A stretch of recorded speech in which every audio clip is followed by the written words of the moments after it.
था यहाँ पर हमारे यहाँ इंडिया में बंगाल में। सर इतना ही है सर, इतना ही पता है मुझे। हेलो, अपनी क्षमताओं का और सोच का आप विस्तार करें। सर मैम, सर जी सर। सर मैं बोलूं कुछ? आप लोग अपना माइक बंद कर दीजिए, माइक बंद कर दीजिए सब लोग। मैं जिससे पूछो वही बताना। हाँ पूजा जी बताइए। मेरी आवाज आ रही है? हाँ आ रही है। सर मैंने इसको है ना दो पार्ट में डिवाइड कर दिया है। इसके जो जवाब क्या पड़े और सकारात्मक जवाब क्या पड़े। बहुत अच्छा, बताइए। जवाब ये जैसे भारत जैसे हम देशों पे देखें तो उसका ये हुआ कि जो ब्रिटेन के अंडर जो कॉलोनी थे तो क्या हुआ कि ब्रिटेन ने और ज्यादा पकड़ मजबूत बना ली अपनी। जैसे क्या हुआ था कि निवासियों की स्वतंत्रता को सीमित रखा गया था। उन्होंने वहाँ पे तो देखा था उससे और सहायक समिति और कलेक्टिव चारों राज्यों को अपनाकर और साम्राज्य पकड़ पाई। और इसी तरीके से अगर हम सकारात्मक प्रभाव देखें फ्रांस पे और आयरलैंड पे अगर देखें तो सबने तो बता दिया है, लेकिन मैं उससे आगे की बात को बोलना चाहूंगी। जैसे आयरलैंड में क्या हुआ था, वहीं से एक नारा लिखा था बहुत बढ़िया। इसके थ्रू क्या हुआ था कि आयरलैंड की संसद को भी विधि निर्माण का अधिकार दे दिया गया था आयरलैंड में। और ऐसे ही सर सामाजिक परिवर्तन भी आए समाज के अंदर। मानवीय समानता पर बल देने की बात हुई, स्त्रियों को संपत्ति पर उत्तराधिकार प्राप्त हुए, शिक्षा स्कूलों की खोलने लगे, निरपेक्ष राज्य की स्थापना का कॉन्सेप्ट भी आया। आर्थिक प्रभाव भी पड़े। दीपा तिवारी जी, ठीक है, बहुत अच्छा। दीपा तिवारी जी आप बताइए, अमेरिकी क्रांति के क्या प्रभाव पड़े इस दृष्टिकोण पर?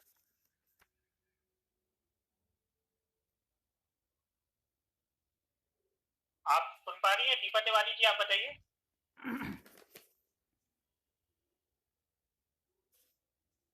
ठीक है, तो अब जैसे आपने देखा होगा कि पूजा जी की एक अच्छी बात क्या थी, उन्होंने अपने आंसर को क्लासिफाई किया। आप में से कई लोग लगातार मेल्स और इंटरव्यू दे रहे हैं, मुझे पता है कि बहुत अच्छा परफॉर्म कर रहे हो, किसी वजह से सफल नहीं हो पा रहे। तो एक बार बार अच्छे स्टूडेंट्स की बात आती है कि सर नंबर नहीं बढ़ रहा है, एक नंबर कांस्टेंट हो गया, नंबर नहीं बढ़ रहा है। तो नंबर ऐसे ही बढ़ेगा कि आप ज्यादा से ज्यादा क्लासिफाई करोगे।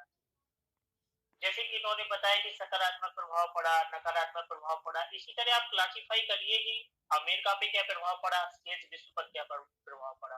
तो शेष विश्व पे सबसे ज्यादा प्रभाव किस पे पड़ेगा? ब्रिटेन पे, फ्रांस पे और भारत। क्यों? क्योंकि अब भारत का इतिहास पढ़ रहे हैं, भारत के सिविल सर्वेंट बनना चाहते हैं, तो आप भारत का प्रभाव देखेंगे। दक्षिण अफ्रीका वाला दक्षिण अफ्रीका देखेगा। जब आप अमेरिका की क्रांति के अमेरिका पर प्रभाव को पढ़ते हैं तो आप वहां पर उसे भी सीधे पॉइंट में ना लिख के विभिन्न डायमेंशंस पर लिखें कि अमेरिका की अर्थव्यवस्था पर क्या प्रभाव पड़ा, अमेरिका की राजनीति पे क्या प्रभाव पड़ा, अमेरिका के समाज पे क्या प्रभाव पड़ा, अमेरिका की संस्कृति पर क्या प्रभाव पड़ा। तो अब हम अमेरिका की क्रांति के जब प्रभाव को देखते हैं तो प्रभाव में आप लोग लिख लीजिए, मैं कुछ पॉइंट आपको नोट कराता हूँ। सर मैंने कुछ पॉइंट्स लिखे हैं सर मैंने कुछ पॉइंट्स लिखे हैं, मैं बोलूं? हाँ नहीं, अब मत बोलिए, अब मैं बोल देता हूँ, सब लोग नोट कर लेंगे। जल्दी जल्दी नोट कर लीजिए अमेरिकी क्रांति के अमेरिका पर प्रभाव। नंबर 1, राजतंत्र के स्थान पर लोकतांत्रिक व्यवस्था की स्थापना हुई। सिर्फ इतना लिख लीजिए, राजतंत्र के स्थान पर लोकतंत्र। शॉर्ट में लिखने की कोशिश करिए। लॉक की विचारधारा के आधार पर नागरिक अधिकारों की प्राप्ति। विश्व में प्रथम बार संविधान बाद आया। जो हम एक एक शब्द बोलते हैं उन शब्दों का बहुत महत्व है। जैसे हमने संविधान भी बोला, संविधान बाद भी बोला, इसीलिए बोला कि यूपीएससी में क्वेश्चन आ चुका है कि संविधान बाद से आप कैसे बोलेंगे। तो कम से कम क्वेश्चन तो आपके सामने से गुजर जाएंगे। ठीक है, साम्राज्यवाद से मुक्ति मिली। 13 उपनिवेशों ने मिलकर संयुक्त राज्य अमेरिका नामक संघ का निर्माण किया, फेडरल सिस्टम का निर्माण किया। हम देखते हैं कि जैसे इंडिया में जो फेडरल सिस्टम बना उससे भी काफी प्रेरणा अमेरिका से ली गई। अमेरिका के फेडरल सिस्टम को कहा जाता है अविनाशी राज्यों का अविनाशी संघ। और भारत का फेडरल सिस्टम कैसा है? विनाशी राज्यों का विनाशी संघ, ठीक है। तो हम ये देखते हैं कि अमेरिका पर ये प्रभाव पड़ा। और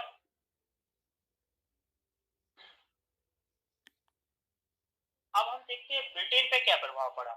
ब्रिटेन पे तो सबसे बड़ा प्रभाव ये पड़ा कि ब्रिटेन का सबसे बड़ा उपनिवेश, ब्रिटेन के जो 13 उपनिवेश थे अटलांटिक पार, जो सबसे ज्यादा फर्टाइल थे, वो हाथ से निकल गए, पहला प्रभाव। दूसरा प्रभाव जब आप देखते हैं 1215 से 1688 में वहां क्रांति हुई, 1215 में चार्टर आया, तो राजतंत्र वहां कमजोर हो रहा था। इसी समय आप देखते हैं कि राजतंत्र और ज्यादा कमजोर हो जाता है, और 1784 में जब विलियम पिट आते हैं, तो विलियम पिट से जब ब्रिटिश क्राउन कहता है कि हम आपको राजा बना देते हैं, तो विलियम पिट कहते हैं कि मैं चुनाव लड़के राजा बनूंगा, और वो चुनाव लड़के राजा बनते हैं। तो आप समझ सकते हैं कि राजतंत्र कितना कमजोर होता जा रहा है। और ब्रिटेन पे क्या प्रभाव पड़ा कि जो ब्रिटेन में इस समय औद्योगिक क्रांति हो रही, इंडस्ट्रियल रिवॉल्यूशन हो रही, औद्योगिक क्रांति, पहली औद्योगिक क्रांति हो रही है, अब तो हमने चौथी औद्योगिक क्रांति तक का सफर तय कर लिया है। तो उस समय ब्रिटेन को कच्चे माल की आवश्यकता थी और मंडी की आवश्यकता थी। और कच्चा माल आप देखते हैं कि आज भी संयुक्त राज्य अमेरिका भौगोलिक रूप से इतना बड़ा महाद्वीप है, तो वहां से कच्चे माल की जो प्राप्ति होती थी वो अवरुद्ध। तो कच्चे माल की जब प्राप्ति अवरुद्ध हुई, तो ब्रिटेन ने पूरी दुनिया में दृष्टिपात किया कि अब कहां से हमें कच्चा माल मिल सकता है और कहां पे मंडी मिल सकती है। तो ब्रिटेन ने भारत जैसे उपनिवेशों पर अपना ध्यान केंद्रित किया, भारत को पे अपनी पकड़ मजबूत की, चीनी खरबूजे का बंदरबाट स्टार्ट किया, अफ्रीकी टेप को काटा गया, क्यों, वहां से कच्चा माल लेना है और वहां की जो मंडी है वहां पर अपना विनिर्मित जो मैन्युफैक्चर्ड गुड है वो बेचेगा, ठीक है। ब्रिटेन ने साथ ही क्या किया, अमेरिका में ब्रिटेन ने गलती की। इसी समय आप देखोगे 1776 में एडम स्मिथ एक किताब लिखते हैं अ वेल्थ ऑफ नेशन, उसमें वो कहते हैं कि राज्य अर्थव्यवस्था से जो अर्थव्यवस्था है वो बाजार की स्थिति माध्यम से चलता है। तो उस संकल्पना पे भी काफी प्रभाव है अमेरिकी क्रांति का, ठीक है। अब अमेरिकी का फ्रांस पर क्या प्रभाव था, तो हम जब देखते हैं कि सप्तवर्षीय युद्ध हुआ 1756-1763 के बीच में, तो सप्तवर्षीय युद्ध में फ्रांस की हार, सप्तवर्षीय युद्ध की एक अलग ने बढ़ी युद्ध में देखती है कि जिसमें फ्रांस जो है अंतिम पराजय। तो फ्रांस में बहुत ज्यादा क्षोभ था, जो लुइस का शासन था, सप्तवर्षीय युद्ध चला था। तो आप लोगों को समझ नहीं आ रही है, कोई प्रॉब्लम हो आपको लिख के बता दिए। जी सर, ब्लर हो रहा है, ब्लर हो रहा है। ओके ओके, बट तो सप्तवर्षीय युद्ध था, तो लुई 15वां की फ्रांस की में क्षोभ दूर करने के लिए और अमेरिका से बदला लेने के लिए लुईस ने लफायते के नेतृत्व में लफायते के अपनी सेना भेजी में। जब स्वतंत्रता संग्राम हो रहा है तो सेना सपोर्ट करेगी, तो अमेरिका जाएगा और ब्रिटेन की हार सुनिश्चित हो जाएगी। लेकिन जब सेना वहां पे गई तो सेना पे बहुत व्यय बढ़ गया, और जब देखोगे आने वाले समय में क्रांति बढ़ेंगे, जब आप देखोगे सेना पे बहुत ज्यादा व्यय बढ़ गया, ये फ्रांस की क्रांति का एक प्रमुख। दूसरा, लाइटे के नेतृत्व में फ्रांस की ने कहा कि स्वतंत्रता, समानता और बंधुत्व, स्वतंत्रता के लिए हमने अमेरिका को स्वतंत्र कराया और अपने देश स्वतंत्र। तो अमेरिका के लोगों में जनजागरूकता बढ़ी, और जनजागरूकता बढ़ने के साथ लोगों में जनजागरूकता फ्रांस में भी, और फ्रांस प्रबोधन लोकतंत्र, स्वतंत्रता, समानता, बंधुत्व, सोशल कॉन्ट्रैक्ट, नेचुरल राइट्स, तो लोगों ने समझी समय प्राप्त होगा अमेरिका की क्रांति में, तो फ्रांस की प्राप्त हो सकती है। तो ये फ्रांस क्रांति में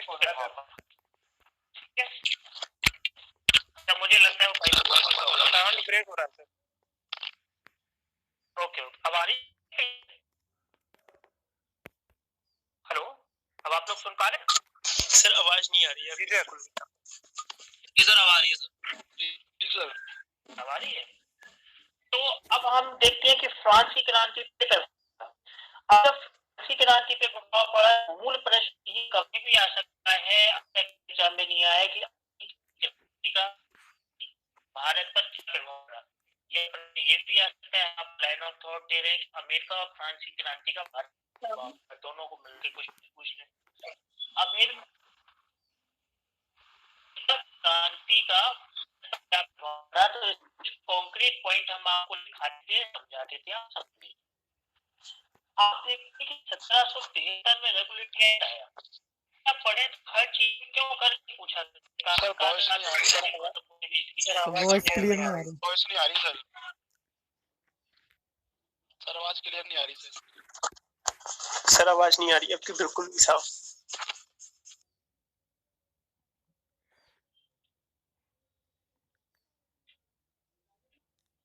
अब आवाज आ रही है आप लोगों को? यस सर, जी सर। जी सर, जी सर। Okay okay okay. तो अब हम पढ़ते हैं, बहुत महत्वपूर्ण प्रश्न आ सकता है कि अमेरिकी क्रांति का भारत पर क्या प्रभाव पड़ा, या मिला के पूछ लें अमेरिकी और फ्रांसी क्रांति का भारत पर क्या प्रभाव पड़ा।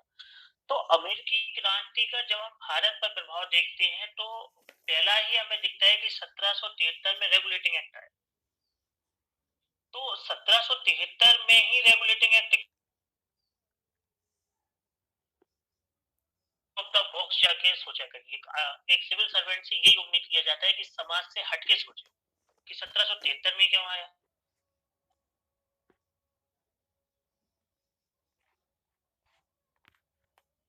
ठीक है, तो जब हम देखते हैं 1773 का एक्ट इसलिए आया कि अमेरिकन पार्लियामेंट ने अपने अधिकारियों को कुछ छूट दे रखी थी। ब्रिटिश पार्लियामेंट ने अपने अधिकारियों को कुछ छूट दे रखी थी अमेरिका में, तो उन्होंने ही जाके क्रांति कर दी। तो ब्रिटेन के लोग ब्रिटेन की जो पार्लियामेंट थी वो ये सोच रही थी कहीं ऐसा ना हो कि इंडिया के लोग भी क्रांति कर दे, तो कंपनी पर नियंत्रण स्थापित करने के लिए 1773 का रेगुलेटिंग एक्ट लाया गया। दूसरी बात हम देखते हैं, इसके माध्यम से गवर्नर जनरल के ऊपर भी सुप्रीम कोर्ट का नियंत्रण स्थापित किया गया कि कहीं ये स्वतंत्रता की घोषणा न कर दे। ठीक है, पहला प्रभाव पड़ा। दूसरा प्रभाव जब हम देखेंगे कि 18वीं सदी में ब्रिटेन और अमेरिका की लड़ाई हुई, तो आपको पता है कि ब्रिटेन का सेनापति कौन था? कोई बताएगा ब्रिटेन का सेनापति कौन था? कॉर्नवालिस। एक्सीलेंट। लॉर्ड कॉर्नवालिस अपने समय का बहुत ही बड़ा प्रचंड सेनापति था, 18वीं सदी का बहुत बड़ा सेनापति माना जाता है। लेकिन लॉर्ड कॉर्नवालिस हार गया था युद्ध में। अब जब वो युद्ध में हारा तो युद्ध में हारने के बाद उसे भारत भेजा गया। तो भारत जब वो भेजा गया तो 1784 का जो एक्ट आया था, विलियम पिट जो ब्रिटिश प्राइम मिनिस्टर थे, तो पिट का जो इंडिया एक्ट आया 1784 में, उसमें इनके लिए विशेष प्रावधान किए गए थे कि लॉर्ड कॉर्नवालिस जैसे सेनापतियों को कोई दिक्कत ना हो। आप देखते हैं कि पहले कोई भी डिसीजन गवर्नर जनरल लेता था तो उसमें 4 सदस्यों की सहमति होती थी, इंक्लूडिंग गवर्नर जनरल। बाद में वो 3 हो गए। तो 1784 के रेगुलेटिंग एक्ट पर भी अमेरिकी क्रांति का प्रभाव पड़ा। और अमेरिकी क्रांति का प्रभाव ये पड़ा कि भारत पर साम्राज्यवादी शोषण और ज्यादा बढ़ गया, क्योंकि अब ब्रिटेन को लगा कि भारत ही एकमात्र हमारे संसाधनों की पूर्ति कर सकता है और हमारे कच्चे माल के लिए बढ़िया मंडी हो सकता है। तो भारत पर नियंत्रण की प्रक्रिया तेज हो गई। अमेरिका की स्वतंत्रता संग्राम का इतना महत्व पड़ा कि उसके जो वर्षगांठ होती थी उसके उपलक्ष्य में राजा राममोहन राय पार्टी का आयोजन करते थे। तो हमारे अंदर स्वतंत्रता की उद्घोषणा, स्वतंत्रता की जो अग्नि थी उसे प्रज्वलित किया अमेरिकी क्रांति ने। जब राष्ट्रीय आंदोलन हुआ तो उस समय भारत की सबसे बड़ी पार्टी थी इंडियन नेशनल कांग्रेस। कांग्रेस का नाम कहां से आया? अमेरिकी स्वतंत्रता संग्राम से। कांग्रेस अमेरिका की पार्लियामेंट होती थी। तो ये अमेरिका की क्रांति के प्रभाव आपने समझ लिए। अब जब अमेरिका की क्रांति हो गई तो अमेरिका की क्रांति के बाद अमेरिका का संविधान बना। तो अमेरिका का जो संविधान बना, उस अमेरिका के संविधान की विशेषताओं पर प्रश्न पूछा जा सकता है। तो अमेरिका के संविधान की कुछ विशेषताएं थी, जैसे कि एक विशेषता थी कि सबसे पहले लिखित संविधान अमेरिका में ही बना, लोकतंत्र आया, विधि का शासन आया। जैसे पहले लुई 14वां जैसे लोग कहते थे मैं ही राजू, मेरे शब्द कानून है, लेकिन अब ऐसा नहीं होता है। जो संविधान में लिखा है सिर्फ वही कानून है, आपके शब्द कानून नहीं। तो क्या हुआ, रूल ऑफ द लॉ आया, मॉडर्न जुडिशरी आया, दुनिया के इतिहास में पहली बार लोगों को अधिकार मिले, नेचुरल राइट्स मिले, जिनकी जॉन लॉक बात करता था, right to life, right to property, right to freedom. संविधान में ये सारी बातें की गई। संघ का निर्माण हुआ, तो अमेरिकी संविधान की ये सारी विशेषताएं हैं। अब अमेरिकी जो संविधान है उस पे क्वेश्चन आता है, आप लोग क्वेश्चन लिख लीजिए। अमेरिकी संविधान एक आर्थिक दस्तावेज है।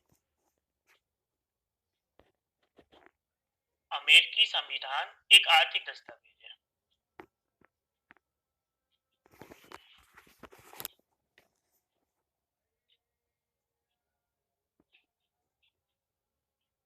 अब किसी विचारक ने कहा है कि अमेरिका का जो संविधान निर्माण हुआ वो कॉन्स्टिट्यूशन नहीं है, वो आर्थिक दस्तावेज है। कॉन्स्टिट्यूशन का उसके कहने का तात्पर्य क्या है, इस प्रश्न की हम पूरी आपको थीम समझा देते हैं। बहुत ही महत्वपूर्ण क्वेश्चन है, क्वेश्चन आ भी चुका है, फिर से आ सकता है। उनके कहने का ये मतलब है कि भारत में जब संविधान का निर्माण हुआ तो सामाजिक न्याय की बात की गई, समानता की बात की गई, बंधुत्व की बात की गई, इवन सोसाइटी के जो जितने भी सेक्शन थे सबके वेलफेयर की बात हुई। हमने जनजातियों के वेलफेयर के लिए भी काम किए, उनके लिए भी नेहरू जी पंचशील लेके आए जनजातियों के लिए। महिलाओं के लिए हमने एफर्मेटिव एक्शन की बात की, सकारात्मक कार्रवाई के तहत हमने आरक्षण दिया। एससी को हमने आरक्षण दिया, एससी वर्ग को भी हमने आरक्षण दिया। गरीबों के लिए भी हम आर्टिकल 39, आर्टिकल 42 लेके आए, लेकिन अमेरिका में ऐसा कुछ भी नहीं था। अमेरिका में जो फायदा मिल पाया वो सिर्फ चंद अमीरों को मिल पाया। तो सब लोग कहते हैं कि ये पूंजीवादी संविधान है, ये आर्थिक दस्तावेज है। क्यों? अमेरिका में दासों को जब मतदान का अधिकार दिया गया, भारत की एक कॉन्स्टिट्यूशन की ब्यूटी है कि भारत में हर व्यक्ति के पास एक वोट है, चाहे वो रिक्शा चलाने वाला हो, चाहे वो जिलाधिकारी हो, चाहे वो राष्ट्रपति हो, चाहे वो अंबानी अडानी जैसे पूंजीपति हो। 1 पर्सन 1 वोट। लेकिन अमेरिका के संविधान में ऐसी व्यवस्था नहीं थी। वहां दासों को 5 दासों का वोट 3 लोगों के बराबर माना जाता था। स्त्रियों को मताधिकार प्राप्त नहीं हुए।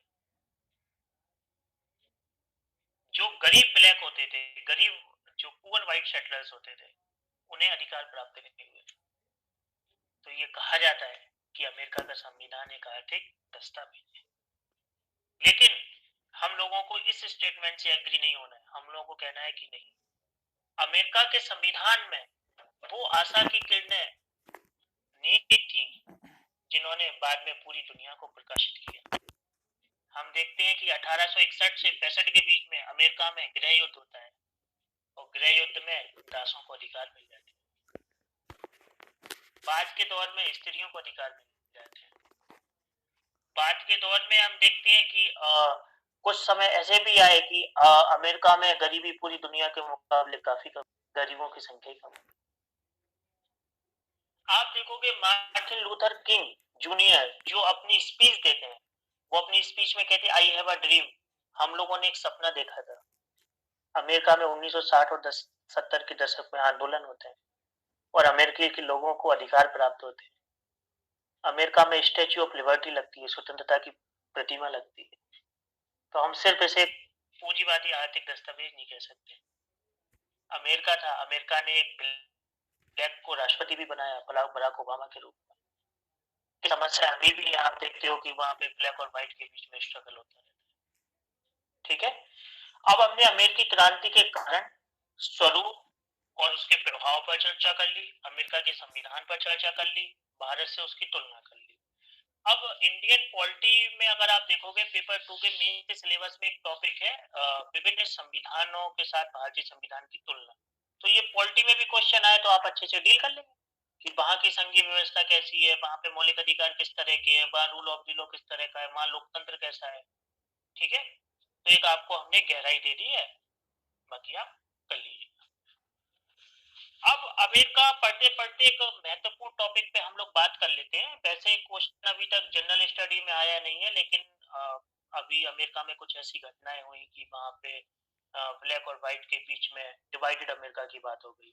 तो हम उसको लेके वहां एक गृह युद्ध हुआ 1861 से 65 के बीच में, उस पर चर्चा कर लेते हैं। तो अमेरिका का गृह युद्ध जो है उसके कारण को कोई बताएगा? अमेरिका में जो 1861 से 1865 के बीच में गृह युद्ध हुआ उसके क्या कारण थे, कोई बताएगा?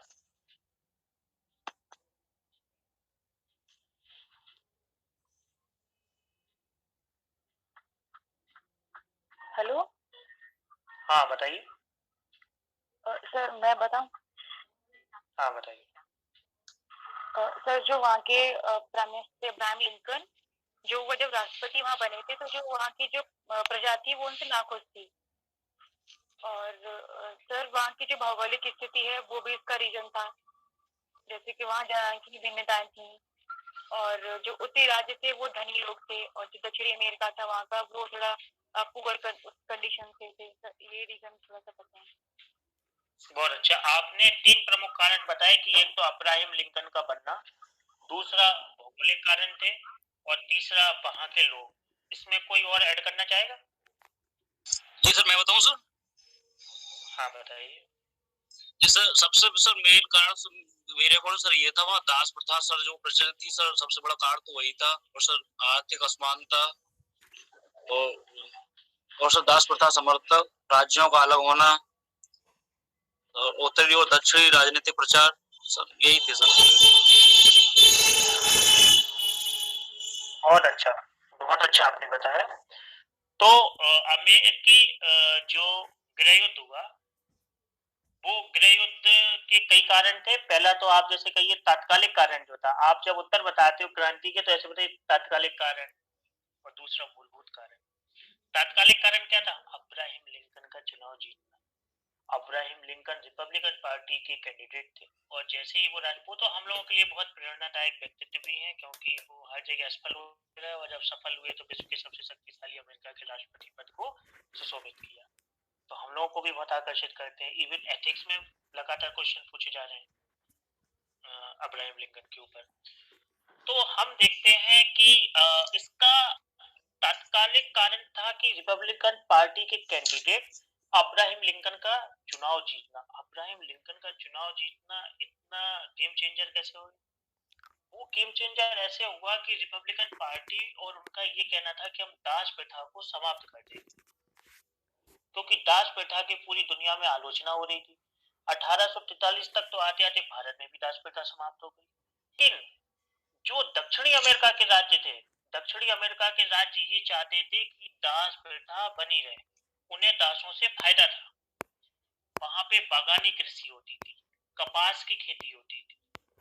तो बागानी कृषि और कपास की जब खेती होती थी तो वहां दास होना अनिवार्य है, वहां फ्री लेबर की आवश्यकता नहीं। जैसे आप देखोगे ग्रामीण क्षेत्र जो होते हैं, जहाँ खेती किसानी के काम होते हैं, वहां पे कुछ आपको ऐसे हम लोगों को भी सेवक दिखाई देंगे जो लगातार घरों में रहते हैं और काम करते हैं, जबकि शहरी क्षेत्रों में आपको एक व्यक्ति ऐसा नहीं दिखाई देगा जो घर में रह के काम करता है। यहाँ तो फ्री लेबर आती है, खाना बनाने वाला आया, दिल्ली में इलाहाबाद में स्टूडेंट के पास खाना बना के चला गया, झाड़ू पोछा वाले आए, झाड़ू पोछा बना के चले गए, फ्री सर्विस देने वाले आपको लोग हैं। लेकिन ग्रामीण क्षेत्र में फ्री लेबर नहीं बल्कि स्लेव की आवश्यकता होती है, जो 24/7 आपके लिए अवेलेबल है। उत्तरी अमेरिका में ट्रेड और कॉमर्स होता था, तो उन लोगों को फ्री लेबर की आवश्यकता थी, और दक्षिण भारत में दास की आवश्यकता थी। तो उत्तरी अमेरिका वाले चाहते थे कि अगर दास प्रथा का उन्मूलन हो जाए तो हमें फ्री ट्रेड सस्ता मिल जाएगा, तो हमारा जो ट्रेड एंड कॉमर्स है वो सस्ता हो जाएगा। और दक्षिणी अमेरिका के लोग क्या चाहते थे? इससे फिर हमारा एग्रीकल्चर प्रोडक्शन ही नहीं हो पाएगा। इसीलिए 3/5 की वोटिंग राइट भी दिए गए थे। उत्तरी अमेरिका के लोग कहते थे कि जब दास को आप एक व्यक्ति नहीं मान रहे हो, उसकी स्वतंत्रता की बात नहीं करते हो, तो उसे वोटिंग राइट नहीं दो। तो वोटिंग राइट के लिए तो दक्षिण के राज्य कहते थे वोटिंग राइट दो, लेकिन हम दास प्रथा को समाप्त नहीं करेंगे। तो उत्तर भारत कहते थे, उत्तरी अमेरिका के लोग कहते थे कि वोटिंग राइट हम आपको दे देते हैं, लेकिन आप दास प्रथा को समाप्त कर दो। तो क्या एक स्थिति बनी थी 3/5 की, कि 5 दासों का मूल, जो मत का मूल होगा वो 3 के बराबर माना जाएगा। तो दास प्रथा को लेकर समझ गए उत्तर और दक्षिण अमेरिका के राज्यों में क्या मतभेद था और किस तरह ये गृह युद्ध स्टार्ट हो गया। और जैसे ही अमेरिका के जो राष्ट्रपति थे अब्राहम लिंकन, जैसे ही वो राष्ट्रपति बनते हैं और गृह युद्ध शुरू हो जाता है। गृह युद्ध होता है और एक समय ऐसा लगता है कि अमेरिका जो 13 राज्यों ने मिलकर संघ बनाया था, आज तो अमेरिका में 50 राज्य हो गए, 13 राज्यों ने मिलकर जो संघ बनाया था वो टूट जाएगा। लेकिन अब्राहम लिंकन ने बहुत ही अच्छा नेतृत्व किया और अमेरिका के संघ को भी बनाए रखे। वो यूपीएससी में बार बार एक क्वेश्चन आता है कि एक महत्वपूर्ण स्टेटमेंट है, 2-3 बार क्वेश्चन आ चुका है कि मैं डूबते हुए सूरज को देख रहा था, अगर मुझे संघ और दास प्रथा को बचाने में किसी एक को चुनना पड़े तो मैं संघ को चुनूंगा। ये अब्राहम लिंकन का स्टेटमेंट है कि मतलब मैं अमेरिका को डिवाइड नहीं होने दूंगा। भले दास प्रथा का उन्मूलन, उनका ये एक विजन था कि हम बाद में दास प्रथा को उन्मूलन कर देंगे। ठीक है, तो अमेरिका में गृह युद्ध के कारण को आप समझे। अब अमेरिका में गृह युद्ध के जब कारण हो गए तो उसका क्या प्रभाव पड़ा। तो प्रभाव नंबर 1 तो क्या पड़ेगा कि अमेरिका के जो महान राष्ट्रपति थे अब्राहम लिंकन, उनकी हत्या हो गई। दूसरा प्रभाव क्या पड़ा, दास प्रथा का उन्मूलन हो गया। तीसरा प्रभाव क्या पड़ा, आज पूरी दुनिया में जो अश्वेत आंदोलन चल रहे हैं, अश्वेत नारीवादी मूवमेंट चल रहे हैं, उन्हें कहीं ना कहीं प्रेरणा अमेरिकी गृह युद्ध से मिलती है। चौथा क्या प्रभाव पड़ा कि अमेरिका में जान माल की व्यापक क्षति हुई। पांचवा क्या प्रभाव पड़ा, जब अमेरिका में आप जब कोई भी इकोनॉमी चलाते हो तो आपको डिमांड और सप्लाई चाहिए होती है। आप सप्लाई कैसे करते हो, लैंड से करते हो, लेबर से करते हो, कैपिटल से करते हो, टेक्नोलॉजी से करते हो। तो आपको लेबर मिलने लगी, अमेरिकन इंडस्ट्री को लेबर मिल गई। और अमेरिकन इंडस्ट्री को जब तो 1861 और 65 से तक गृह युद्ध चला। 1907 तक आप देखोगे इंटरनेशनल ट्रेड में अमेरिका नंबर 1 हो जाता है। 1907 तक आते आते ब्रिटेन को पछाड़ देता है जहाँ पे औद्योगिक क्रांति हुई। तो ये सब किस वजह से संपन्न हो पाया, क्योंकि अमेरिका में गृह युद्ध हुई, दास प्रथा का उन्मूलन हुआ और संघीकृत और संगठित संयुक्त राज्य अमेरिका का निर्माण हुआ। अमेरिका का समाज बेहतर हुआ, लोगों को अधिकार मिले। अभी तक जो कहा जाता था कि अमेरिकी संविधान एक आर्थिक दस्तावेज है, अब वो सामाजिक न्याय का दस्तावेज हो गया। तो ये अमेरिका की जो गृह युद्ध हुआ उसके प्रभाव। अब अमेरिका की क्रांति हमने पढ़ ली, अमेरिका का कॉन्स्टिट्यूशन पढ़ लिया और हमने अमेरिका का गृह युद्ध और दास प्रथा कैसे समाप्त हुई वो भी पढ़ लिया। अब इसके बाद हम पढ़ेंगे फ्रांसीसी क्रांति के बारे में। ठीक है, 2-3 मिनट का ब्रेक ले लेते हैं, उसके बाद फ्रांसीसी क्रांति स्टार्ट करते हैं। Yes sir. ठीक, यस सर। अच्छा,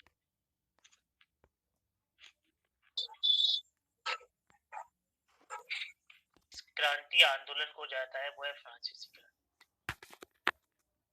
सबसे ज्यादा क्वेश्चन आते हैं हमारे लिए, तो सबसे ज्यादा यूटिलिटी है कि जिसके क्वेश्चन आएंगे हम वो ज्यादा अच्छे से पढ़ेंगे, तो वो है फ्रांसीसी क्रांति। तो फ्रांसीसी क्रांति में हमें कुछ आयामों को पढ़ना है, जिन आयामों पे फिर हम चर्चा कर देते हैं। सबसे पहले फ्रांसीसी क्रांति के कारण क्या थे। दूसरा, फ्रांसीसी क्रांति का जो विकास हुआ वो 4 चरणों में हुआ, हमने पिछली क्लास में भी बात की थी। तीसरा, फ्रांसीसी क्रांति का क्या प्रभाव पड़ा, और उसके बाद नेपोलियन पे क्वेश्चन आता है। तो सबसे पहले हम फ्रांसीसी क्रांति के कारणों को देखते हैं। तो फ्रांसीसी क्रांति के कारणों को देखते समय हम कुछ इंटरेस्टिंग और कुछ महत्वपूर्ण बातों को समझते हैं, जो हमें आंसर में भी लिखना है, जो हमारे कॉन्सेप्ट को क्लियर करेंगे और हमारे अध्ययन को आसान बनाएंगे। 1789 का वर्ष था और 14 जुलाई को बास्तिल का पतन होता है। बास्तिल वहां की सत्ता का केंद्र था, कैदी भी रहते थे। तो वहां के पतन होने के साथ ही कहा जाता है कि फ्रांस की क्रांति हो गई। फ्रांस की क्रांति के जो आदर्श थे वो थे स्वतंत्रता, समानता और बंधुत्व। उन आदर्शों के बारे में भी हम जानेंगे। हम देखते हैं कि फ्रांस मध्यकाल से ही यूरोपीय सभ्यता का केंद्रीय स्थल था और यहाँ पर लुई 14वें जैसे राजा शासक बने। था और वो संभाले रखे और फ्रांस के वैभव को उन्होंने पूरे यूरोप में स्थापित कर दिया। फ्रांस और ब्रिटेन में मूलभूत अंतर ये था कि फ्रांस हमेशा यूरोपीय मामलों में लिप्त रहा, जब ब्रिटेन बाहरी मामलों। कहते हैं कि ब्रिटेन की सेना इस तरह की थी, ब्रिटेन की जल सेना की समुद्र की तरंगों पर राज करती थी। पानी में तो सिर्फ ब्रिटेन ही था और ब्रिटेन पहले नंबर पे था और ब्रिटेन ही दूसरे नंबर पे था। और अगर हम स्थल की बात करें तो स्थल पर फ्रांस की सेना हाथी थी। ये ब्रिटेन और फ्रांस में अंतर थे और इनकी प्रतिद्वंदता लगातार चलती रहती थी। इनकी प्रतिद्वंदता का स्थान फ्रांस और ब्रिटेन की प्रतिद्वंदता का स्थान फ्रांस और जर्मनी ने ले लिया। ठीक है, अब हम जब देखते हैं कि 1787 के समय फ्रांस में एक विचित्र तरह की स्थिति बन जाती है। एक तो वह अल नीनो आती है, जो अल नीनो हम लोग पढ़ते हैं अपने भूगोल में कि जिससे सूखा होता है, जिससे वर्षा का प्रतिरूप बदल जाता है। तो ऐसी ही अल नीनो फ्रांस में भी आती है। तो फ्रांस में अल नीनो जब आई तो जो किसान थे वो बर्बाद हो गए और वहां गरीबी, बेरोजगारी, भुखमरी आदि बढ़ गई। जब ये बढ़ गई और उसी समय जो फ्रांस का राजतंत्र था, फ्रांस का राजतंत्र लुई 16वें के हाथ में था। लुई 16वें व्यवस्था का संचालन कर रहा था। इसी समय लुई 16वें ने क्या किया कि अपनी सेना को अमेरिका भेज दिया था। तो अमेरिका के युद्ध में काफी व्यय हो गया। जब व्यय हो गया तो वहां पे जो टैक्सेशन सिस्टम था, वो टैक्सेशन सिस्टम ऐसा था कि अमेरिका में एक एस्टेट जनरल होता था। एस्टेट जनरल में 3 तरह के लोग होते थे, फर्स्ट एस्टेट, सेकंड एस्टेट और थर्ड एस्टेट। फर्स्ट एस्टेट में वहां के जो पादरी लोग होते थे, जो चर्च के प्रमुख होते थे, वो बैठते थे। सेकंड में जो अरिस्टोक्रेट होते थे, अरिस्टोक्रेट जैसे कि आप देखते हैं कि जो वहां के कुलीन लोग होते थे, कुलीन लोग बैठते थे। आज भी आप देखते हो कि इंडियन पुलिस सर्विस में आप देखते हो एक स्कार्फ लगाया जाता है। वो स्कार्फ का इतिहास भी फ्रांस से जुड़ा। वहां 2 तरह के कुलीन होते थे। एक तो जेंट्री ऑफ स्वार्ड, माने जो कमर पे तलवार लगा के चलते थे, और एक होते थे जेंट्री ऑफ स्कार्फ। ऐसे कुलीन होते थे। कुलीनता को वहां बेचा और खरीदा भी जाता था और कुलीन लोग अपना तो टैक्स देते नहीं थे और जनता से और टैक्स लेते थे और जनता को का शोषण करते थे। तो जनता हर तरह से परेशान थी। और साथ ही साथ क्या हो रहा था, औद्योगिक क्रांति हो रही थी, फिर वो धन हो रहा था, मध्य वर्ग, टीचर, इंजीनियर वगैरह का उभार हो रहा है, स्वतंत्रता की मांग बढ़ रही है, सब लोकतांत्रिक व्यवस्था चाहते हैं और अमेरिका की क्रांति प्रेरणा दे रही है, दार्शनिक प्रेरणा दे रहे हैं। रूसो कह रहा है तुम्हारे पास कुछ नहीं है, कुछ नहीं है खोने के लिए, सब कुछ पा सकते हो। रूसो सोशल कॉन्ट्रैक्ट की बात कर रहे हैं।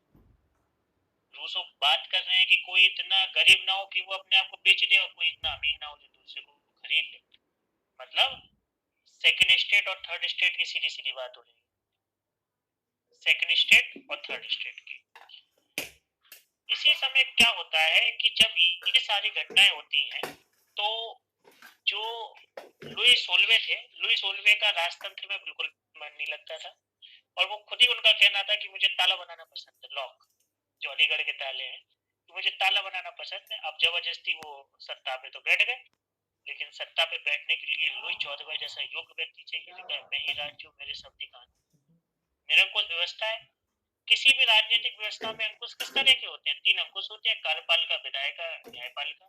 फ्रांस व्यक्ति निरंकुश, सर्वसत्तावादी, मैं ही राज्य, मेरे शब्द कान, और योग्य भी नहीं है।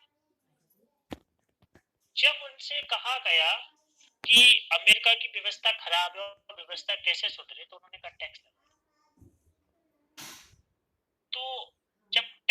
जाने की बात हुई तो स्टेट जनरल की उन्होंने कहा एक काम करते हैं कि स्टेट जनरल की माने पार्लियामेंट की बैठक बुलाते हैं। पार्लियामेंट की बैठक में बड़ा ट्विस्ट था, उसमें 2-1 के माध्यम से मतलब कि 3 वोट होते थे, फर्स्ट स्टेट, सेकंड स्टेट और थर्ड स्टेट। 2 स्टेट जो भी बात कहते हैं वो बात सत्य हो जाती थी। तो जब टैक्स की बात आई तो 1664 में अमेरिका में स्टेट जनरल की बैठक बुलाई गई थी। 125 वर्षों से वहां पे स्टेट जनरल की बैठक नहीं बुलाई गई। तो जैसे ही घोषणा हुई कि स्टेट जनरल की बैठक बुलाई जाएगी, टैक्सेशन पे वोटिंग के माध्यम से डिसीजन लिया जाएगा, फ्रांस की जितनी भी जनता थी वो उत्साहित हो। उसने सोचा कि हमें सभ्यता के विकास में मील का पत्थर मिलने वाला है, स्वतंत्रता, समानता, बंधुत्व जैसे आदर्श मिलने वाले। लेकिन ये तो लुई सोल्वे की एक चाल थी, या प्रथम स्टेट के पादरी और द्वितीय स्टेट के कुलीनों ने उन्हें क्यों नहीं खा लेते। तो इन सब को देखते हुए जनता क्रोधित हो गई और बास्टिल का जो किला था उसका पतन कर दिया। इसी बीच में स्टेट जनरल की बात चल रही थी, स्टेट जनरल की मीटिंग होनी थी। जब स्टेट जनरल की मीटिंग होनी थी, जो थर्ड स्टेट था, थर्ड स्टेट का मतलब जिसमें किसान भी है, जिसमें श्रमिक भी है, जिसमें मध्य वर्ग भी है, मतलब पादरी और कुलीन को छोड़ के जो भी है वो थर्ड स्टेट। थर्ड स्टेट इस बात को समझ गया। थर्ड स्टेट ने कहा कि स्टेट जनरल की मीटिंग बुलाई जाएगी, फर्स्ट स्टेट और सेकंड स्टेट एक साथ वोटिंग करेंगे, हमारे वोटिंग करने से क्या होता, हम हार जाएंगे। तो जो थर्ड स्टेट थी उसने घोषणा कर दी कि हम ही फ्रांस के संविधान सभा हैं, हम ही फ्रांस के मालिक हैं। फ्रांस में ऐसी स्थिति, विचित्र स्थिति बनी और जनता चाहती थी। फ्रांसीसी समाज देखिए, फ्रांसीसी समाज बहुत ज्यादा विषमतापूर्ण था। 6% आबादी के पास, इतिहासकार बताते हैं 6% आबादी माने जो फर्स्ट स्टेट और सेकंड स्टेट थे, जो पादरी थे और कुलीन थे, उनके पास 80-90% तक भूमि थी। लोगों के पास भूमि का अधिकार नहीं था। आज हम देखते हैं कि नक्सलवाद है, नक्सलवादी आंदोलन क्यों होते हैं, भूमि का अधिकार प्राप्त करने के लिए, उनकी भूमि छीन ली। तो इस तरह की समस्याएं फ्रांस में बन रही थी। इन्हीं सब को देखते हुए फ्रांस में क्रांति हो गई। ये तो हमने आपको बता दिया कि फ्रांस की क्रांति के समय फ्रांस की परिस्थितियां क्या थी, सामाजिक, आर्थिक, राजनीतिक, सांस्कृतिक परिस्थितियां। अब फ्रांस की क्रांति के कारणों को हम लोग व्यवस्थित तरीके से देखते हैं। तो हम लोग जब भी क्रांति के बारे में अपना उत्तर लेखन करते हैं तो बेहतर उत्तर लेखन कैसे करते हैं, पहले हम बताते हैं उसके तात्कालिक कारण। तो फ्रांस की क्रांति के तात्कालिक कारण क्या थे, कोई बताएगा? सटीक, बिल्कुल कोई बताएगा एक लाइन में फ्रांसीसी क्रांति का तात्कालिक कारण क्या था?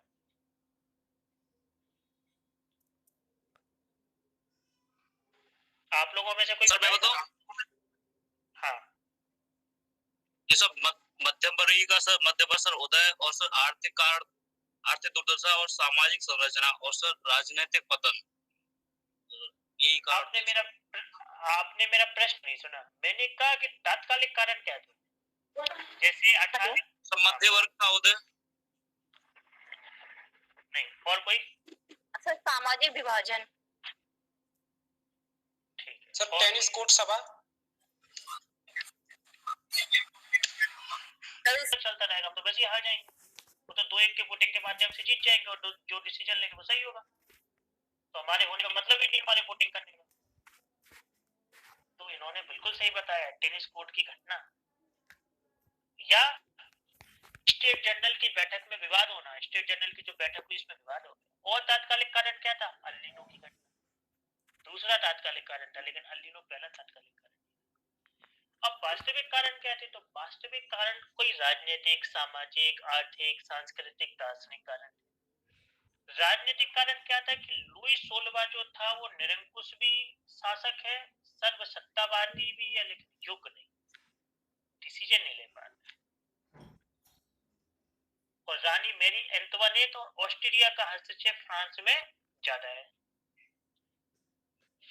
ठीक है।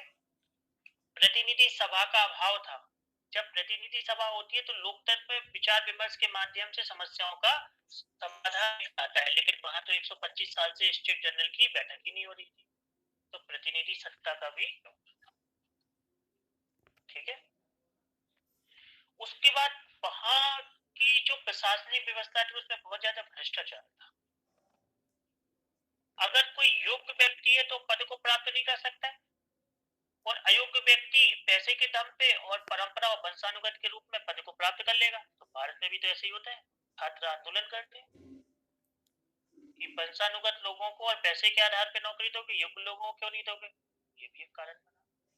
गरीबी बेरोजगारी भी कारण बना, और लफायती की सेना जो लौट के आई थी उसने व्यय बढ़ा दिया, और व्यय बढ़ाने के बाद वो प्रबोधन की विचारधारा को भी लेके आई, स्वतंत्र, समानता, बंधुत्व, लोकतंत्र। अब लोकतंत्र के जो मूल्य लेके आएगा वो राजतंत्र को क्यों स्वीकारेगा, ठीक है। उसके बाद राजा भी आए।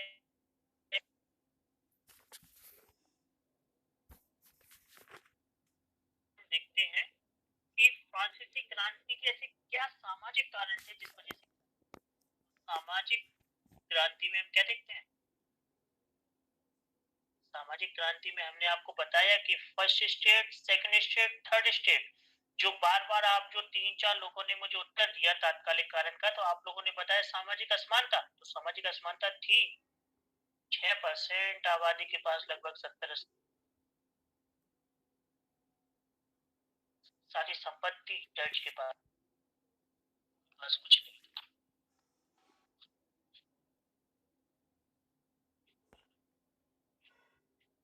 तो गरीब क्या थे क्रांति करने को,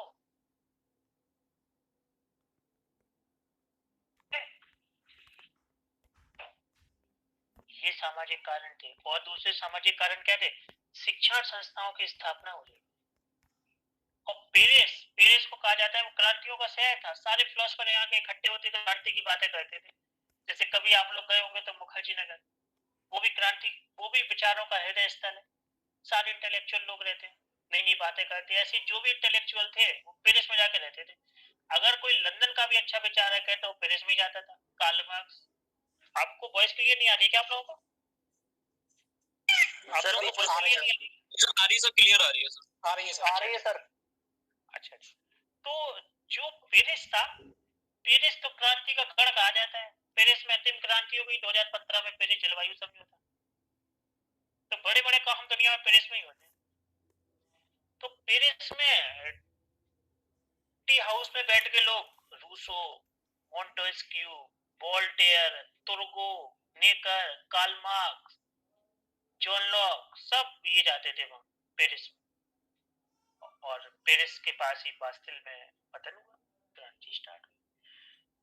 शिक्षा संस्थाओं की स्थापना हो रही, अखबार लिखे जा रहे हैं, दार्शनिकों की भूमिका है। रूसो कह रहे हैं, मोंटेस्क्यू, वोल्टेयर चर्च की सत्ता को ही नकार दे रहे हैं, चर्च के खिलाफ लिख रहे हैं, प्रेस की स्वतंत्रता की बात कर रहे हैं। प्रेस की स्वतंत्रता तो हमेशा राष्ट्र के खिलाफ चली जाती है। इस तरह आर्थिक, सामाजिक, सांस्कृतिक प्रभाव पड़े, ठीक है। इन सब कारणों की वजह से फ्रांस में क्रांति हो गई। तो आज हमने फ्रांस की क्रांति जो थी उसके कारणों पर बात की है, ठीक है। आज मुझे भी थोड़ा सा काम है, थोड़ा कम हो पाया है, तो मैं यही समाप्त करता हूँ। अब आप लोगों का काम है कि अमेरिकी क्रांति, फ्रांसीसी क्रांति और वियना व्यवस्था, वियना व्यवस्था तक हम लोग कर लेंगे अगली क्लास में, फ्रांसीसी क्रांति और वियना व्यवस्था।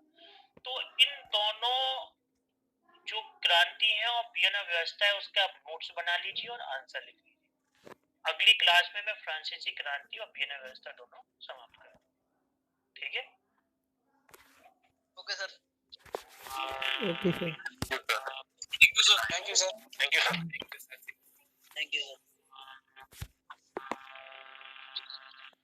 Thank you sir.